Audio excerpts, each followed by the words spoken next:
wala tayong minomonitor na low pressure area or bagyo sa loob at labas ng ating area of responsibility, at makita natin ngayon dito sa ating satellite animation na halos wala tayong makakapal na kaulapan na maaring magdulot ng mga malalakas na pag-ulan sa malaking bahagi ng ating bansa. Ngunit mapapansin po natin dito sa area ng extreme northern Luzon is medyo makapal yung ating yung ulap or yung kaulapan natin dito sa area na ito. Ito po ay dala ng northeast monsoon o amihan, at kasabay po ng cloudy skies natin over these areas ay meron din tayong mararanasan ng mga light rains, particular na yan dito sa may Batanes, Cagayan, Isabela at Apayao. And dahil nga po ina-expect natin na meron tayong surge or pagbugso ng amihan, yung malaking bahagi po ng Luzon ay maapektuhan nito. So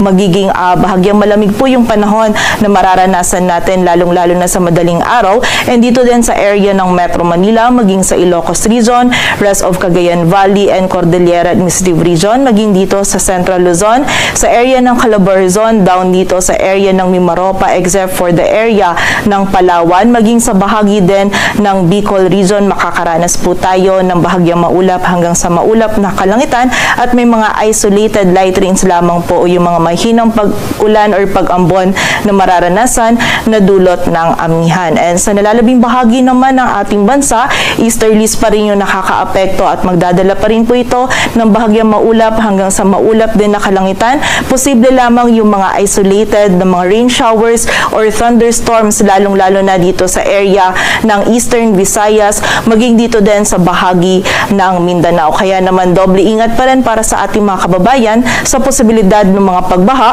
at pagguho ng lupa.